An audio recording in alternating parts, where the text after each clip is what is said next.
Niadto lang adlaw nga Lunes sa ato sa kasaulugan sa ika-125th Independence Day celebration, kipahigayon ang kalayaan job fair sa SM Seaside sa pagpanguna sa Department of Labor and Employment Region 7, inabagan sa lokal nga paggamhanan sa syudad, pinaagi sa Department of Manpower Development and Placement kun DMDP. Mukabat sa 3,720 ka mga bakanting trabaho ang gitanyag sa 40 ka mga kumpanya nga nisalmot sa maong kalihukan. Mato ni Engineer Hussein Ardosa ang pangu sa DMDP nga dako og natabang ang pagpahimutang og one-stop shop sa venue kay dali rang nakakomply sa mga rekwisitos ang mga aplikante. Ana ang BIR, NBI, PSA, SSS, PBED, OWA, DTI, PRC, NCMB, OSHC, ECC, NLRC ug RTWPB.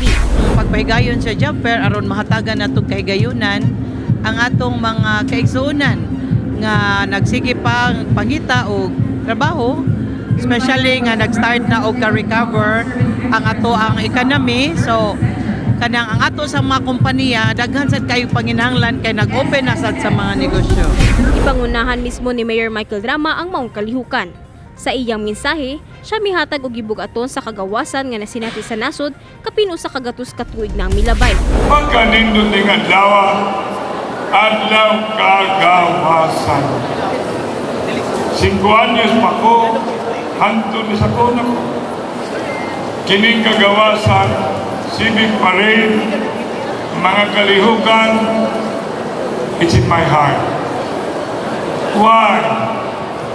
We need to grow with culture, art, history, religion, sports, and most of all, we need to develop sense of patriotism, heroism, and we call it nationalism.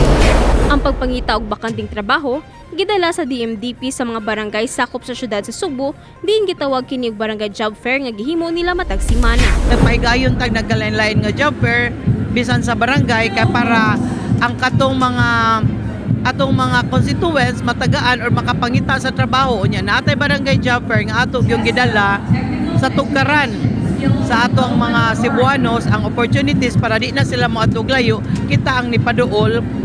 Almost every week natay paygayon. Matod ni Ardosa nga mandato gyud sa ilang buhatan ang paghatag og kahigayunan sa matag Sugbuanon nga makasulod og trabaho. Busa nagpahigayon sila og nagkalain-laing trainings aron pagsiguro nga andam na ang mga aplikante sa mga trabaho nga buot nilang sudlan. Si Mayor Michael Drama sa iyang bahin padayon nagtinguha nga katabangan ang mga aplikante pinaagi sa hugot nga koordinasyon niini sa mga sister cities sa syudad sa Sugbo. Giawhag ni Ardosa ang mga Sugbuanon nga gusto mo apil sa ilang mga trainings nga mobisita lang sa ilang buhatan o mo-follow sa ilang Facebook page nga Department of Manpower Development and Placement Cebu City alang sa dugang kasayuran. Kini ang balita, Nova Yanson, Cebu City News.